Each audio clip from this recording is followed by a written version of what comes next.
Nice തിങ്കേഴ്സിൻ്റെ മറ്റൊരു വീഡിയോയിലേക്ക് ഏവർക്കും സ്വാഗതം.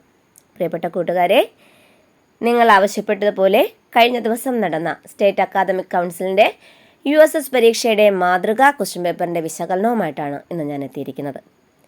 വീഡിയോയിലേക്ക് കടക്കുന്നതിന് മുമ്പ് ഈ ചാനൽ ആദ്യമായി കാണുന്ന കൂട്ടുകാരുണ്ടെങ്കിൽ ചാനലൊന്ന് സബ്സ്ക്രൈബ് ചെയ്യുക. വീഡിയോ നിങ്ങൾക്ക് ഇഷ്ടമാകുന്നുണ്ടെങ്കിൽ ലൈക്ക് ചെയ്യുക. നിങ്ങളുടെ അഭിപ്രായങ്ങളും നിർദ്ദേശങ്ങളും കമൻറ്റ് ബോക്സിൽ രേഖപ്പെടുത്തുക. ഓക്കെ, അപ്പോൾ വീഡിയോയിലേക്ക് കടന്നാലോ? സെറ്റ് ക്വസ്റ്റ്യൻ പേപ്പറാണ് എനിക്ക് ലഭിച്ചിരിക്കുന്നത്. അപ്പോൾ മാക്സിമം 45 മാർക്കാണ് പേപ്പർ ഫസ്റ്റ് ചെയ്യുന്ന കിട്ടുന്നത്. 1.5 മണിക്കൂർ സമയമാണ് നിങ്ങൾക്ക് എക്സാമിനായിട്ടുള്ളത്. ഓക്കെ, USS എഴുതുന്നവർക്കറിയാം, USS 2 പേപ്പറായിട്ടാണ് എക്സാം നടക്കുന്നത്. പേപ്പർ ഫസ്റ്റും പേപ്പർ സെക്കൻഡും അല്ലേ? പേപ്പർ ഫസ്റ്റിൽ വരുന്നത് മലയാളം ഫസ്റ്റും മലയാളം സെക്കൻഡും മാത്സുമാണ്. ഇപ്പോൾ സംസ്കൃതം എഴുതുന്ന കുട്ടികൾക്ക് സംസ്കൃതമായിരിക്കും.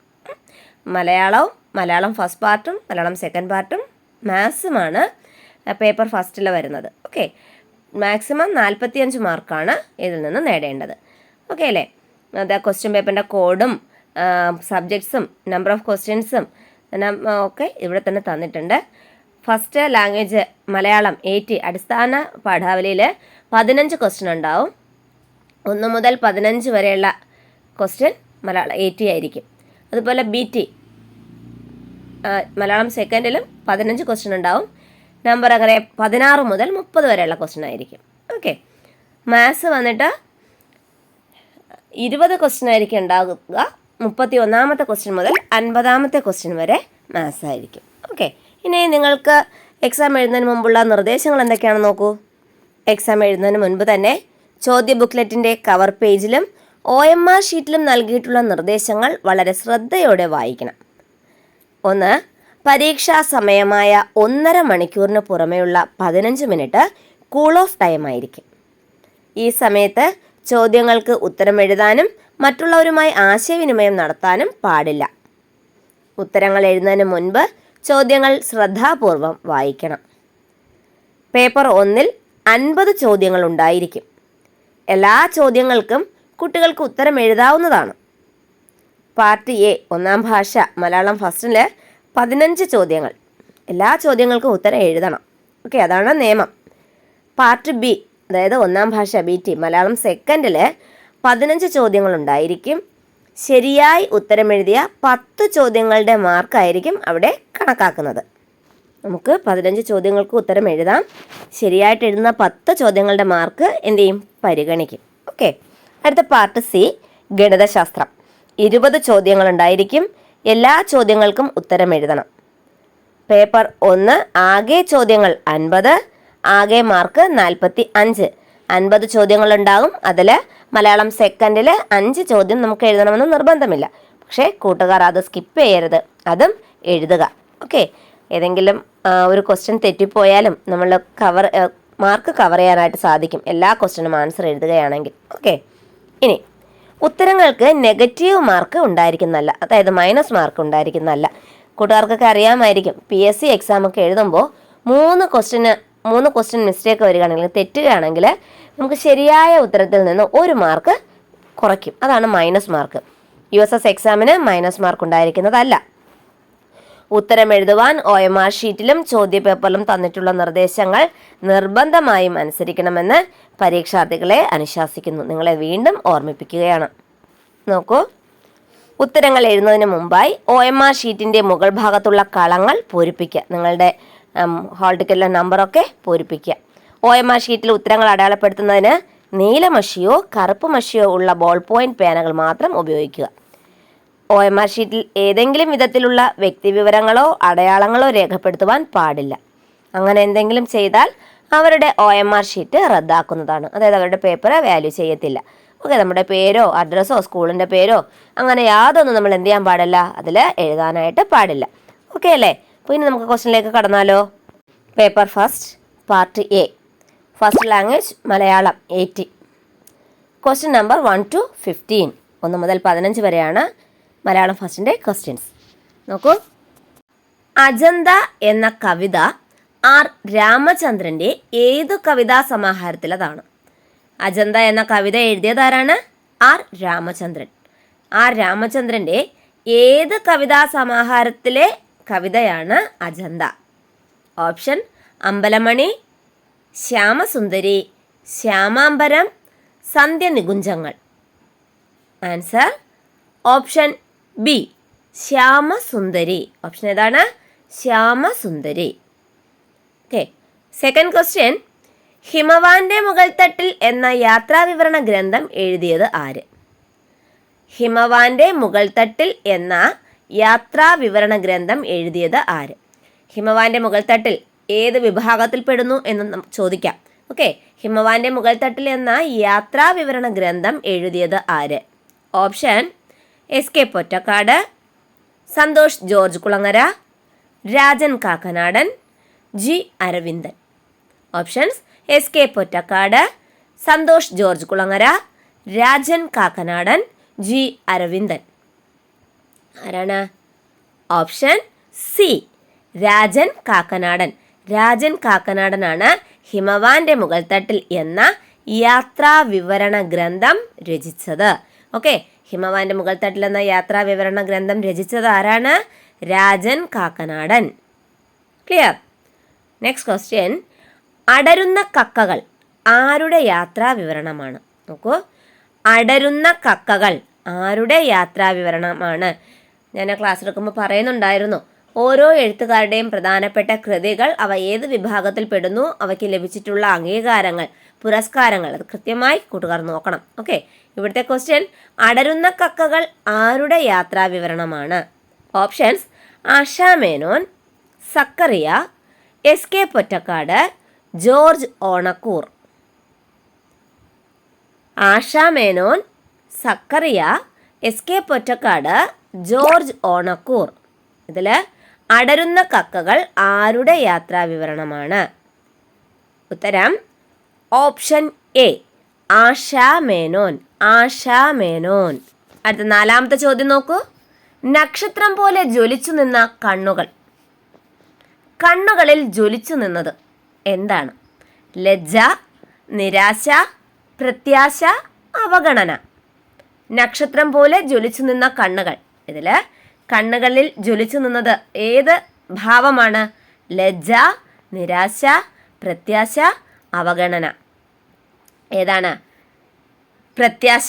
ഓപ്ഷൻ സി, പ്രത്യാശ. നെക്സ്റ്റ് ക്വസ്റ്റ്യൻ, രമ്യ ഭൂഭാഗ ഭംഗികൾ മയക്കും ആരെയും. കുമാരനാശാന്റെ ഏതു കവിതയിലെ വരികളാണിത്? രമ്യ ഭൂഭാഗ ഭംഗികൾ മയക്കും ആരെയും. ഇത് കുമാരനാശാന്റെ ഒരു കൃതിയിലെ വരികളാണ്. ഏത് കൃതിയിലെ അല്ലെങ്കിൽ ഏത് കവിതയിലെ വരികളാണ് ഇവ? കരുണ, നളിനി, ലീല, ചണ്ടാല ഭിക്ഷുകി. കരുണ, നളിനി, ലീല, ചണ്ടാല ഭിക്ഷുകി. ഏതിലെയാണ്? നളിനി അല്ലേ? Option B, Nalini. നളിനിയിലെ വരികളാണ് രമ്യ ഭൂഭാഗ ഭംഗികൾ മയക്കും ആരെയും. ഓക്കെ. ആറാമത്തെ ചോദ്യം, മലയാളത്തിലെ ആദ്യ ചെറുകഥയായി പരിഗണിക്കുന്ന വാസനാ വികൃതി ഏത് മാസികയിലാണ് പ്രസിദ്ധീകരിച്ചത്? മലയാളത്തിലെ ആദ്യ ചെറുകഥ ഏതാണ്? വാസനാ വികൃതി. അത് ഏത് മാസികയിലാണ് പ്രസിദ്ധീകരിച്ചത്? Option A, Rasikaranjini. Option B, Vidyavinodini. C, Kalakaumudi. D, Mathrubhumi. നോക്കൂ, രസികരഞ്ജിനി, വിദ്യാവിനോദിനി, കലാകൗമുദി, മാതൃഭൂമി. ഇതിൽ ഏത് മാസികയിലാണ് മലയാളത്തിലെ ആദ്യ ചെറുകഥയായ വാസനാ വികൃതി പ്രസിദ്ധീകരിച്ചത്? Option B, Vidyavinodini. വിദ്യാവിനോദിനിയിലാണ് വാസനാ വികൃതി ആദ്യമായിട്ട് പ്രസിദ്ധീകരിച്ചത്. അടുത്ത ചോദ്യം, താഴെ പറയുന്നവയിൽ സന്തോഷ് ഏച്ചിക്കാനത്തിൻ്റെ കൃതി ഏത്? താഴെ പറയുന്നവയിൽ സന്തോഷ് ഏച്ചിക്കാനത്തിൻ്റെ കൃതി ഏത്? നെയ്പായസം, കൊമാല, വിലായത്ത് ബുദ്ധ, വിഷകന്യക. Option B, Komala. ഏതാണ്? കൊമാല. ഓക്കെ.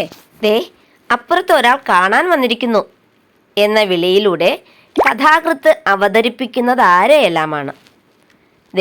അപ്പുറത്തൊരാൾ കാണാൻ വന്നിരിക്കുന്നു എന്ന വിളിയിലൂടെ കഥാകൃത്ത് അവതരിപ്പിക്കുന്നത് ആരെയെല്ലാമാണ്? ജഗൻ, മുത്തച്ഛൻ, ചന്ദ്രേട്ടൻ. ചന്ദ്രേട്ടൻ, പോലീസ്, രേഖ. രേഖ, ജഗൻ, ചന്ദ്രേട്ടൻ. കഥാകൃത്ത് മുത്തച്ഛൻ, രേഖ. ഇതിലാരെയൊക്കെയാണ് കഥാകൃത്ത് അവതരിപ്പിക്കുന്നത്? ഉത്തരം ഓപ്ഷൻ സി, രേഖ, ജഗൻ, ചന്ദ്രേട്ടൻ. അടുത്ത ചോദ്യം നോക്കൂ. മലയാള സാഹിത്യ നഭോമണ്ഡലത്തിൽ അപൂർവമായ പ്രകാശത്തോടു കൂടിയ ഒരു ജ്യോതിസിൻ്റെ ആവിർഭാവമാണ് വീണപ്പൂവ് കുറിച്ചത് എന്ന് നിരീക്ഷിച്ചതാര്? അതായത് വീണപ്പൂവിനെ കുറിച്ച് ഇങ്ങനെ പറഞ്ഞതാര്? Professor Elamkulam Kunjan Pillai, Vyloppilli Sreedhara Menon, Ulloor S Parameswara Iyer, Vallathol Narayana Menon. ആരാണ് വീണപ്പൂവിനെ കുറിച്ച് മലയാള സാഹിത്യ നഭോമണ്ഡലത്തിൽ അപൂർവമായ പ്രകാശത്തോടു കൂടിയ ഒരു ജ്യോതിസിൻ്റെ ആവിർഭാവമാണ് വീണപ്പൂവ് എന്ന് പറഞ്ഞത്? ഉത്തരം option C, Ulloor S Parameswara Iyer. ഉള്ളൂറാണ് ഇങ്ങനെ പറഞ്ഞത്. അടുത്ത ചോദ്യം, മഹാകാവ്യം എഴുതാതെ മഹാകവിയായ കവിയാര്? സിമ്പിൾ ക്വസ്റ്റ്യൻ ആണ്, എല്ലാവർക്കും അറിയാം. മഹാകാവ്യം എഴുതാതെ മഹാകവിയായ കവിയാണ് കുമാരനാശാൻ. ഞാൻ ഓപ്ഷൻ വായിക്കുന്നില്ല അതിൻ്റെ. കുമാരനാശാൻ. അടുത്ത ചോദ്യം, മരപ്പൊടി എന്ന പദം വേർപെടുത്തി പറയുമ്പോൾ അല്ലെങ്കിൽ വിഗ്രഹിച്ചു പറയുമ്പോൾ എന്താകും? മരത്തിൽ പൊടി, മരത്തിൻ്റെ പൊടി, മരം കൊണ്ടുള്ള പൊടി, മരമാകുന്ന പൊടി. അറിയാം, മരപ്പൊടിയെ വിഗ്രഹിക്കുമ്പോൾ അല്ലെങ്കിൽ പിരിച്ചെഴുതുമ്പോൾ മരത്തിൻ്റെ പൊടി. ഓക്കെ. മലയാള ഭാഷയുടെ പിതാവായ തുഞ്ചത്തെഴുത്തച്ഛൻ്റെ പേരിലുള്ള എഴുത്തച്ഛൻ പുരസ്കാരം ആരംഭിച്ച വർഷം? മലയാള ഭാഷയുടെ പിതാവാരാണ്? തുഞ്ചത്ത് രാമാനുജൻ എഴുത്തച്ഛൻ, അല്ലേ? തുഞ്ചത്തെഴുത്തച്ഛൻ. അദ്ദേഹത്തിൻ്റെ പേരിലുള്ള പുരസ്കാരമാണ് എഴുത്തച്ഛൻ പുരസ്കാരം. എഴുത്തച്ഛൻ പുരസ്കാരം ആരംഭിച്ച വർഷം ഏത്? 1994, 1993, 1990, 1992. 1994, 1993, 1990, 1992. ഇതിൽ ഏത് വർഷമാണ് എഴുത്തച്ഛൻ പുരസ്കാരം നൽകി തുടങ്ങിയത്? ഉത്തരം ഓപ്ഷൻ ബി, 1993. 1993 എഴുത്തച്ഛൻ പുരസ്കാരം നൽകി തുടങ്ങിയത്. അടുത്ത ചോദ്യം, ശരിയായ പദം ഏത്?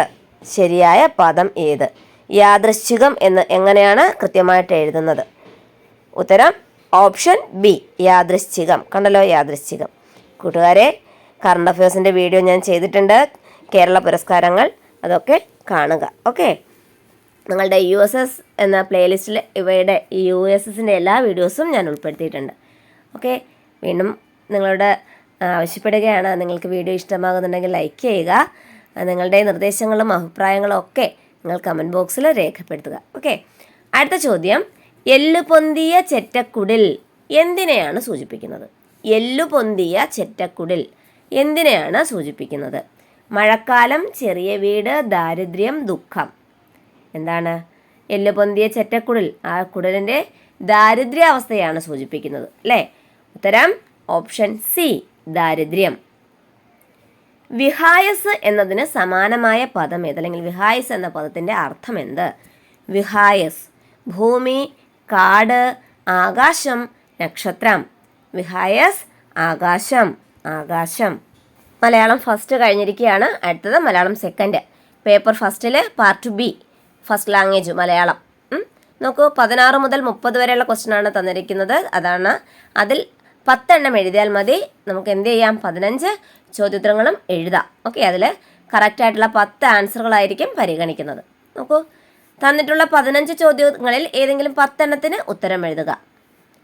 16ാമത്തെ ക്വസ്റ്റ്യൻ, ആ പെൺകുട്ടിക്ക് പറിച്ചു നട്ടതിന് ശേഷം വെള്ളം കിട്ടാത്തതിനാൽ വാടിപ്പോയ ഒരു ചെടിയുടെ ദൈന്യമുണ്ടായിരുന്നു. ഈ പരാമർശം ഏത് കഥാപാത്രത്തെക്കുറിച്ചാണ്? സുഹറ, അശ്വതി, ഭുവന, പാത്തുമ്മ. ഏത് കഥാപാത്രത്തെയാണ് ഈ വരികൾ കേട്ടപ്പോൾ ഓർമ്മ വരുന്നത്? ഉത്തരം ഓപ്ഷൻ ബി, അശ്വതി, അശ്വതി. അടുത്ത ചോദ്യം, മാതൃസ്നേഹം വർണ്ണിക്കുന്ന ഇടശ്ശേരി കവിത ഏത്? മാതൃസ്നേഹം വർണ്ണിക്കുന്ന ഇടശ്ശേരി കവിത. പുത്തൻ കലവും അരുവാളും, പൂതപ്പാട്ട്, കാവിലെ പാട്ട്, ചാലിയത്തി. ഉത്തരം ഓപ്ഷൻ ബി. കൂട്ടുകാർക്ക് എല്ലാവർക്കും അറിയാം പൂതപ്പാട്ട്, അല്ലേ? ആറ്റിൻ വക്കത്തെ മാളിക വീട്ടിൽ ആറ്റു നോറ്റിട്ടൊരുണ്ണി പിറന്നു എന്ന് തുടങ്ങുന്ന വരികൾ. ഓക്കെ. 18ാമത്തെ ചോദ്യം, മയിൽപ്പീലി, മയിലിൻ്റെ പീലി. അങ്ങനെയാണെങ്കിൽ തേനീച്ചക്കൂട്, തേനീച്ചക്കൂടിനെ എങ്ങനെ പിരിച്ചെഴുതാം? തേനീച്ചയ്ക്കുള്ള കൂട്, തേനീച്ചയാകുന്ന കൂട്, തേനീച്ചയുടെ പോലുള്ള കൂട്, തേനീച്ചയുടെ കൂട്. ഏതാ ഉത്തരം? ഓപ്ഷൻ ഡി, തേനീച്ചയുടെ കൂട്. സങ്കുചിതം എന്ന വാക്കിൻ്റെ വിപരീത പദം. സങ്കുചിതം, ഇടുങ്ങിയത്, വിശാലം, വികാസം, സങ്കോചം. നോക്കൂ, സങ്കുചിതം എന്ന വാക്കിൻ്റെ വിപരീത പദം. ഉത്തരം ഓപ്ഷൻ ബി, വിശാലം എന്നാണ്, സങ്കോചമല്ല. സങ്കുചിതം, വിശാലം. ഓക്കെ. അടുത്ത ചോദ്യം, നാലണയ്ക്ക് പാങ്ങില്ലാത്തതിനാൽ ഞാൻ കൊട്ടകയിലേക്ക് കയറിയത് ജനൽപ്പഴുതിലൂടെയാണ്. ഇവിടെ പാങ്ങില്ലാത്തതിനാൽ എന്ന പ്രയോഗത്തിൻ്റെ അർത്ഥം? കഴിവില്ലാത്തതിനാൽ, ബുദ്ധിയില്ലാത്തതിനാൽ, ക്ഷമയില്ലാത്തതിനാൽ, സമയമില്ലാത്തതിനാൽ. എന്താ ആൻസർ? ഉത്തരം ഓപ്ഷൻ എ, കഴിവില്ലാത്തതിനാൽ. കാശ് കൊടുത്ത് കൊട്ടകയിൽ പോകാൻ കഴിവില്ലാത്തതിനാൽ. ഓക്കെ. നോക്കൂ, നാടകക്കൊട്ടക എന്ന പദം വേർതിരിച്ചെഴുതിയാൽ, നാടകക്കൊട്ടകയെ പിരിച്ചെഴുതിയാൽ, നാടകമാകുന്ന കൊട്ടക, നാടകമെന്ന കൊട്ടക, നാടകത്തിൻ്റെ കൊട്ടക, നാടകത്തിനുള്ള കൊട്ടക. ഉത്തരം ഓപ്ഷൻ ഡി, നാടകക്കൊട്ടക എന്ന് വെച്ചാൽ എന്താ? നാടകം നടത്തുന്ന സ്ഥലം, അതായത് നാടകത്തിനുള്ള കൊട്ടക. ഓക്കെ, നാടകമാകുന്ന കൊട്ടകയല്ല, നാടകമെന്ന കൊട്ടകയുമല്ല, പിന്നെയോ നാടകത്തിനുള്ള കൊട്ടക. ഓക്കെ, ഓപ്ഷൻ ഡി, നാടകത്തിനുള്ള കൊട്ടക. അടുത്ത ചോദ്യം, കൂട്ടത്തിൽ ചേരാത്ത വാദ്യമേത്? ചെണ്ട, മദ്ദളം, കുഴൽ, തിമില. തന്നിരിക്കുന്നതിൽ കൂട്ടത്തിൽ ചേരാത്തതേത്? ചെണ്ട, മദ്ദളം, കുഴൽ, തിമില. ഉത്തരം ഓപ്ഷൻ സി, കുഴൽ. അല്ലേ? ചെണ്ടയും മദ്ദളവും തിമിലയും ഒക്കെ തുകൽവാദ്യങ്ങളാണ് അല്ലേ? അവിടെ കൂട്ടത്തിൽ ചേരാത്തത് കുഴൽ. അടുത്ത ചോദ്യം നോക്കൂ, നാന്ദി കുറിക്കുക എന്ന ശൈലി കൊണ്ട് അർത്ഥമാക്കുന്നത് എന്താണ്? ഈ ശൈലി, നാന്ദി കുറിക്കുക എന്ന ശൈലി കൊണ്ട് അർത്ഥമാക്കുന്നത്? നന്ദി പറയുക, അവസാനിപ്പിക്കുക, ആരംഭിക്കുക, എഴുതി തയ്യാറാക്കുക. ഉത്തരം ഓപ്ഷൻ സി, നാന്ദി കുറിക്കുക എന്ന് പറഞ്ഞു കഴിഞ്ഞാൽ ആരംഭിക്കുക എന്നാണ് അർത്ഥം. ആരംഭിക്കുക. ശരിയായ പദം ഏത്? ജീവൽ സ്പന്ദനങ്ങൾ, ജീവത് സ്പന്ദനങ്ങൾ, ജീവിത സ്പന്ദനങ്ങൾ, ജീവസ്പന്ദനങ്ങൾ. അതായത് ജീവൽ സ്പന്ദനങ്ങളെ എങ്ങനെ കൃത്യമായിട്ട് എഴുതാം എന്നാണ് തന്നിരിക്കുന്നതിൽ. ജീവൽ സ്പന്ദനങ്ങൾ എന്ന് കൃത്യമായി എഴുതിയിരിക്കുന്നത് ഓപ്ഷൻ എ. ഓപ്ഷൻ എ, ജീവൽ സ്പന്ദനങ്ങൾ. 25ാമത്തെ ചോദ്യം നോക്കൂ, ഒരാളുടെ ജീവിതത്തെ വ്രണപ്പെടുത്തിയ സംഭവങ്ങൾ മറ്റൊരാളുടെ ജീവിതത്തിന് ഒരു പുതിയ ഉദ്ദേശമുണ്ടാക്കിയെന്നു വരാം എന്നർത്ഥം വരുന്ന പഴഞ്ചൊല്ല് ഏത്? ഓപ്ഷൻസ്: മിന്നുന്നതെല്ലാം പൊന്നല്ല, പയ്യെ തിന്നാൽ പനയും തിന്നാം, മടിയൻ മല ചുമക്കും, ഒന്ന് ചീഞ്ഞ് മറ്റൊന്നിന് വളമാകൂ. ഒന്ന് ചീഞ്ഞാലേ മറ്റൊന്നിന് വളമാകൂ. തന്നിരിക്കുന്നതിലെ ഒരാളുടെ ജീവിതത്തെ വ്രണപ്പെടുത്തിയ സംഭവങ്ങൾ മറ്റൊരാളുടെ ജീവിതത്തിന് ഒരു പുതിയ ഉദ്ദേശമുണ്ടാക്കിയെന്ന് വരാം എന്നർത്ഥം വരുന്നത് ഏതാണ്? ഉത്തരം ഓപ്ഷൻ ഡി, ഒന്ന് ചീഞ്ഞ് മറ്റൊന്നിന് വളമാകൂ. കഴിഞ്ഞ കാലം ആരുടെ ആത്മകഥയാണ്? ഞാൻ ആത്മകഥകൾ, മലയാളത്തിലെ ആത്മകഥകൾ എന്നൊരു വീഡിയോ തന്നെ നിങ്ങൾക്കായി ചെയ്തിട്ടുണ്ട്. ഓക്കെ, കഴിഞ്ഞ കാലം ആരുടെ ആത്മകഥയാണ്? Options: CV Balakrishnan, MT Vasudevan Nair, Anand, KP Kesava Menon. ഉത്തരം ഓപ്ഷൻ ഡി, KP കേശവമേനോൻ. കഴിഞ്ഞ കാലം KP കേശവമേനോൻ, കൊഴിഞ്ഞ ഇലകൾ ജോസഫ് മുണ്ടശ്ശേരി. അല്ലേ? അടുത്ത 27ാമത്തെ ചോദ്യം, മീനുകളുടെ ആകാശവും പറവകളുടെ ഭൂമിയും എന്ന കഥ എഴുതിയത് ആര്? മീനുകളുടെ ആകാശവും പറവകളുടെ ഭൂമിയും. Vaikom Muhammad Basheer, Arshad Bathery, P Kunhiraman Nair, KP Kesava Menon. ആരാണ്? ഉത്തരം ബി, അർഷാദ് ബത്തേരി. അർഷാദ് ബത്തേരി എഴുതിയ കഥയാണ് മീനുകളുടെ ആകാശവും പറവകളുടെ ഭൂമിയും. ഓക്കെ, 28ാമത്തെ ചോദ്യം, പീലിയിലെ കണ്ണ് എന്നതിനെ പീലിക്കണ്ണ് എന്ന് ഒറ്റപ്പദമാക്കാം. എന്നാൽ മാനിൻ്റെ തോല് എന്നതിനെ ഒറ്റപ്പദമാക്കിയാൽ മാനിനെ കൊണ്ടുള്ള തോല്, മാൻ എന്ന തോല്, മാൻ തോല്, മാൻ തോൽ. ഇതിലേതാ ഉത്തരം? ഉത്തരം ഓപ്ഷൻ സി, മാനിൻ്റെ തോല് മാന്തോല്, മാന്തോല്. പീച്ച് പൂന്തോട്ടം എന്ന സിനിമയിൽ പൂത്തു നിൽക്കുന്ന ഒറ്റച്ചെടി എന്തിൻ്റെ പ്രതീകമാണ്? പീച്ച് പൂന്തോട്ടം എന്ന സിനിമയിൽ പൂത്തു നിൽക്കുന്ന ഒറ്റച്ചെടി എന്തിൻ്റെ പ്രതീകമാണ്? വരൾച്ചയുടെ, പ്രതീക്ഷയുടെ, നാശത്തിൻ്റെ, പൂമ്പാറ്റയുടെ. എന്തിൻ്റെയാണ്? പ്രതീക്ഷയുടെ പ്രതീകമാണ് അല്ലേ ആ ഒറ്റച്ചെടി. അപ്പോൾ പീച്ച് പൂന്തോട്ടം എന്ന സിനിമയിൽ പൂത്തു നിൽക്കുന്ന ഒറ്റച്ചെടി പ്രതീക്ഷയുടെ പ്രതീകമാണ്. ഓക്കെ. 2023 എഴുത്തച്ഛൻ പുരസ്കാരം നേടിയ സാഹിത്യകാരൻ. പുരസ്കാരങ്ങൾ കൃത്യമായി പഠിക്കുക, അതിൽ നിന്നൊരു ക്വസ്റ്റ്യൻ ഉറപ്പായിരിക്കും. 2023 എഴുത്തച്ഛൻ പുരസ്കാരം നേടിയ സാഹിത്യകാരൻ ആര്? ബെന്യാമിൻ, എസ് കെ വസന്തൻ, സക്കറിയ, സേതു. ആരാണ്? ഉത്തരം എസ് കെ വസന്തൻ. 2023 എഴുത്തച്ഛൻ പുരസ്കാരം നേടിയത് ആരാണ്? S K Vasanthan. ഫസ്റ്റ് പേപ്പറിലെ പാർട്ട് സി ആണ് മാത്സ്. 20 ക്വസ്റ്റ്യനാണുള്ളത്. വളരെ ശ്രദ്ധയോടെ വേണം നിങ്ങൾ മാത്സ് കൈകാര്യം ചെയ്യാൻ. കാര്യം നിങ്ങളെ വിന്നറാക്കുന്നത് ശരിക്കും മാത്സിൻ്റെ മാർക്കുകൾ തന്നെയായിരിക്കും. ഓക്കെ, അപ്പോൾ വളരെ ശ്രദ്ധയോടെ മാത്സ് അറ്റൻഡ് ചെയ്യുക. ഇവിടെ നോക്കൂ, 2 സംഖ്യകളുടെ തുക 15, അവയുടെ വിൽക്രമങ്ങളുടെ തുക 1/3 ആയാൽ സംഖ്യകളുടെ ഗുണനഫലം എത്ര? 2 സംഖ്യകളുടെ തുക 15, അവയുടെ വിൽക്രമങ്ങളുടെ തുക 1/3 ആയാൽ സംഖ്യകളുടെ ഗുണനഫലം എത്ര? ഓപ്ഷൻ ഡി 45, 45 ആണ് ആൻസർ. 2 സംഖ്യകളുടെ തുക 15, അവയുടെ വിൽക്രമങ്ങളുടെ തുക 1/3. അങ്ങനെയാണെങ്കിൽ സംഖ്യകളുടെ ഗുണനഫലം എത്രയായിരിക്കും? 45. അടുത്ത ചോദ്യം, 25 മീറ്റർ പെർ സെക്കൻഡ് വേഗതയിൽ സഞ്ചരിക്കുന്ന തീവണ്ടി 11:45 AM ഒരു സ്റ്റേഷനിലൂടെ കടന്നു പോകുന്നു. 30 കിലോമീറ്റർ അകലെയുള്ള അടുത്ത സ്റ്റേഷനിൽ അത് എത്ര മണിക്ക് കടന്നു പോകും? മണിക്കൂറിൽ സെക്കൻഡിൽ 25 മീറ്റർ വേഗതയിലാണ് സഞ്ചരിക്കുന്നത്. ഓക്കെ, അങ്ങനെയാണെങ്കിൽ 30 കിലോമീറ്റർ അകലെയുള്ള അടുത്ത സ്റ്റേഷനിൽ അത് എത്ര മണിക്ക് എത്തും? എപ്പോഴായിരിക്കും കടന്നു പോകുന്നത്?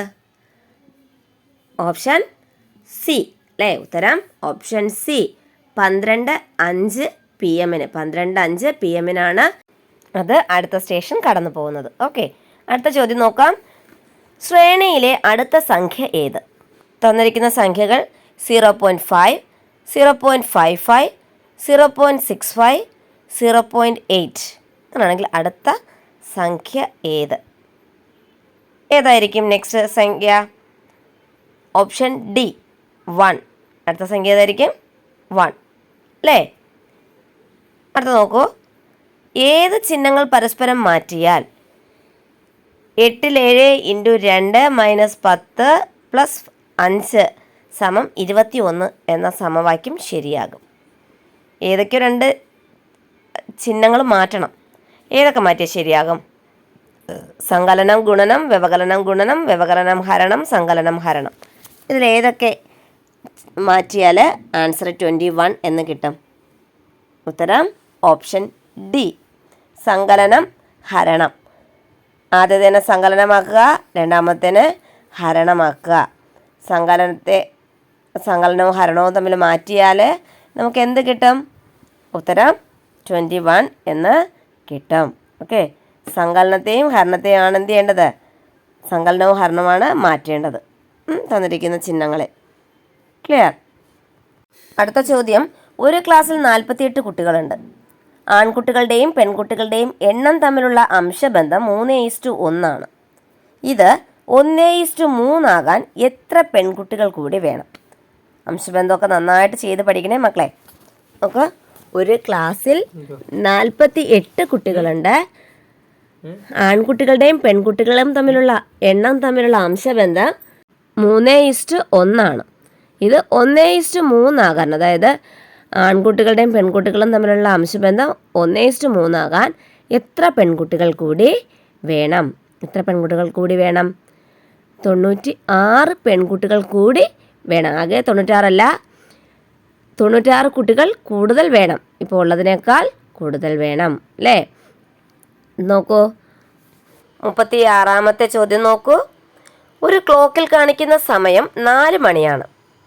മണിക്കൂർ സൂചി 135 ഡിഗ്രി കറങ്ങിയാൽ സമയം എത്രയായിരിക്കും? 135 ഡിഗ്രി മാറിയാൽ, ആ മണിക്കൂർ സൂചി 135 ഡിഗ്രി കറങ്ങിയാൽ സമയം എത്രയായിരിക്കും? 8:30. Answer option B 8:30. അടുത്ത ചോദ്യം, 1നും 100നും ഇടയിലുള്ള എണ്ണൽ സംഖ്യകളിൽ 3 ഘടകങ്ങൾ മാത്രമുള്ള എത്ര സംഖ്യകളുണ്ട്? 4 സംഖ്യകൾ. 1നും 100നും ഇടയിലുള്ള എണ്ണൽ സംഖ്യകളിൽ 3 ഘടകങ്ങൾ മാത്രമുള്ള എത്ര സംഖ്യകളുണ്ട്? 4. ചിത്രത്തിൽ ABEF ഒരു സമചതുരമാണ്. ചിത്രത്തിലെ രൂപങ്ങളുടെ ആകെ പരപ്പളവ് എത്ര ചതുരശ്ര സെൻറ്റിമീറ്റർ?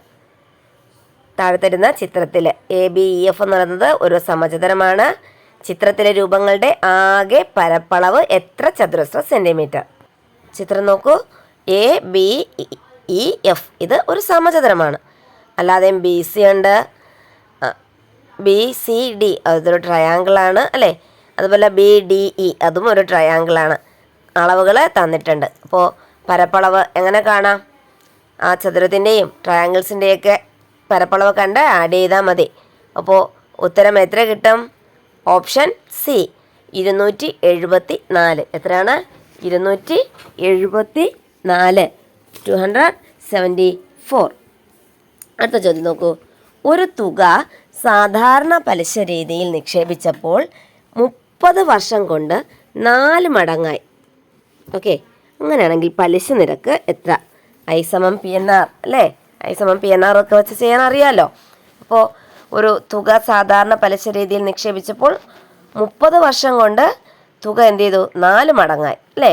അങ്ങനെയാണെങ്കിൽ പലിശ നിരക്ക് എത്രയാണ്?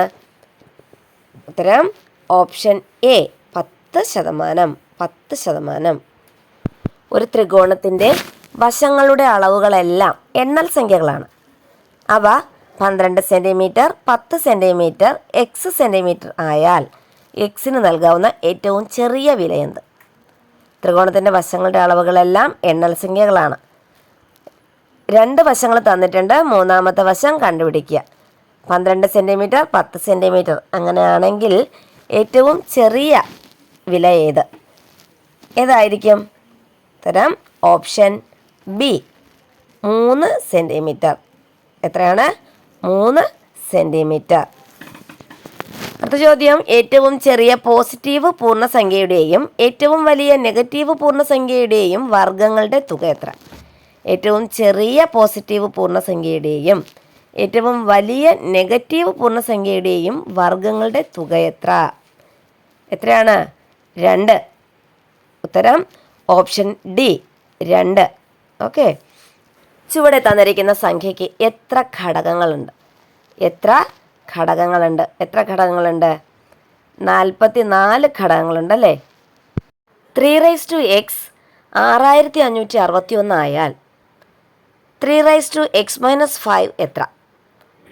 3x എന്ന് പറയുന്നത് 6561 ആയാൽ 3x-5 എത്രയായിരിക്കും? ഉത്തരം ഓപ്ഷൻ സി 27. 27. 80ൻ്റെ 1%, 2%, 3% എത്ര? ക്വസ്റ്റ്യൻ നോക്കൂ. 80ൻ്റെ 1%, 2%, 3% എത്രയാ? ഇത് കൃത്യമായിട്ട് നിങ്ങൾ എല്ലാവരും കണക്ക് ചെയ്തിട്ടുള്ളതാണ് അല്ലേ? എത്രയാണ്? ഉത്തരം ഓപ്ഷൻ എ 0.00048. ഓക്കെ. അടുത്ത ചോദ്യം. ആൻസർ മാത്രമാണ് പറഞ്ഞു പോകുന്നത്. ചെയ്യേണ്ട മെത്തേഡ്സ് ഞാനിവിടെ എക്സ്പ്ലെയിൻ ചെയ്യുന്നില്ല. ഇപ്പോൾ തന്നെ നല്ല ലെങ്ത് ആയിരിക്കുകയാണ് വീഡിയോ. ഓക്കെ. 45ാമത്തെ ക്വസ്റ്റ്യൻ. 9^25 + 6നെ 8 കൊണ്ട് ഹരിച്ചാൽ ശിഷ്ടം എത്ര? 9^25 + 6നെ 8 കൊണ്ട് ഹരിച്ചാൽ ശിഷ്ടം എത്രയാ? ഉത്തരം ഓപ്ഷൻ ബി 7. ഓപ്ഷൻ ബി 7 ആണ് ആൻസർ. ഓക്കെ. അടുത്ത ചോദ്യം നോക്കൂ. ചിത്രത്തിൽ AB പാരലാണ് CE പാരലാണ് FG അല്ലേ? അതേപോലെ EB EG ED ഇവ തുല്യമാണ്. അങ്ങനെയാണെങ്കിൽ കോൺ BEG എത്ര? കോൺ BEG എത്രയാണ്? എന്നിരിക്കുന്നതിൽ ഓപ്ഷൻ ഡി 100 ഡിഗ്രി. എത്രയാണ്? 100 ഡിഗ്രി. ഒരു ത്രികോണത്തിലെ കോണുകൾ 2-1 x 1 2-1 x ആണ്. ഇതിലെ ഏറ്റവും ചെറിയ കോൺ എത്ര? ഉത്തരം option B 30 degree. Option B 30 degree. 48ാമത്തെ ചോദ്യം. ഒരു സമചതുരത്തിൻ്റെ വികർണത്തിൻ്റെ നീളം 12 സെൻറ്റിമീറ്റർ ആയാൽ അതിൻ്റെ പരപ്പളവ് എത്ര ചതുരശ്ര സെൻറ്റിമീറ്റർ? വികർണത്തിൻ്റെ നീളം തന്നിട്ടുണ്ട്. പരപ്പളവ് കണ്ടുപിടിക്കുക. എത്രയാ? 72 സെൻറ്റിമീറ്റർ അല്ലേ, 72 ചതുരശ്ര സെൻറ്റിമീറ്റർ. 1/2 പ്ലസ് 1/2 പ്ലസ് 1/2 പ്ലസ് 1/2 എന്ന തുകയുടെ ദശാംശ രൂപം ഏതാണ്? തന്നിരിക്കുന്ന സംഖ്യയുടെ ദശാംശ രൂപം. ഉത്തരം ഓപ്ഷൻ സി 0.9375. ഭിന്നസംഖ്യകളെ ദശാംശ രൂപത്തിലാക്കാൻ കൂട്ടുകാർക്കറിയാലോ. കൃത്യമായി ആ പോർഷൻസ് നോക്കണം കേട്ടോ. അവസാനത്തെ ചോദ്യം നോക്കൂ, 9ാമത്തെ ചോദ്യം. a/b = c, b/c = a, c/a = b ആയാൽ abc എത്ര? abc എത്രയാ? 1. Answer option B 1. കൂട്ടുകാരെ, വീഡിയോ ഇഷ്ടമാകുന്നുണ്ടെങ്കിൽ ലൈക്ക് ചെയ്യാനും കമൻറ്റ് ചെയ്യാനും മറക്കരുത്. അപ്പോൾ ഈ മോഡൽ പരീക്ഷയുടെ 2ാമത്തെ പേപ്പറുമായിട്ട് ഞാൻ ഉടനെ തന്നെ എത്തുന്നതാണ്. അപ്പോൾ വീണ്ടും കാണുന്നവരെ ബൈ ബൈ.